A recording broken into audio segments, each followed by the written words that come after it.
ప్రధానమంత్రి ఆవాస్ యోజన గ్రామీణ 2.0 పథకం కింద నిర్మించే ఇళ్ల విషయంలో ఆంధ్రప్రదేశ్ ప్రభుత్వం కీలక నిర్ణయం తీసుకుంది.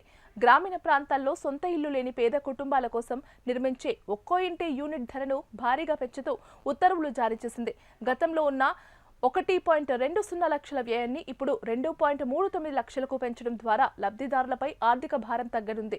5 ఏళ్లలో అర్హులైన వారందరికీ పక్కా ఇల్లు నిర్మిస్తామన్న కూటమి ప్రభుత్వ హామీలో భాగంగా ఈ నిర్ణయం తీసుకున్నారు. ఈ పథకం అమలుకు సంబంధించి నిధుల సమీకరణను ప్రభుత్వం స్పష్టంగా వివరించింది.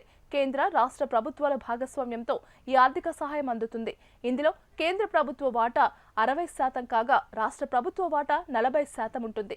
ఈ రెండు కలిపి 1.20 లక్షలు నేరుగా అందుతాయి. వీటికి అదనంగా ఉపాధి హామీ పథకం కింద 90 పని దినాలకు గాను 27,000 రూపాయలు, స్వచ్ఛ భారత్ మిషన్ కింద మరుగుదొడ్డి నిర్మాణానికి 12,000 లభిస్తాయి. వీటన్నింటితో పాటు స్వయం సహాయక సంఘాల రుణంపై 80,000 రూపాయల వడ్డీ రాయితీని కూడా ప్రభుత్వం కల్పించనుంది.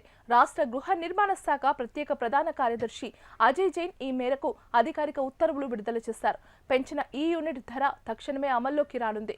ప్రభుత్వం అందించే ఈ మొత్తం 2.39 లక్షలు నేరుగా లబ్ధిదారుల బ్యాంకు ఖాతాలోనే జమ చేయబడతాయి. దీనివల్ల మధ్యవర్తుల ప్రమేయం లేకుండా పారదర్శకంగా పేదలకు సొంత ఇంటి కల నెరవేరుతుందని అధికారులు భావిస్తున్నారు. ఈ ప్రక్రియను వేగవంతం చేయాలని రాష్ట్ర గృహ నిర్మాణ సంస్థ మేనేజింగ్ డైరెక్టర్ను ప్రభుత్వం ఆదేశించింది.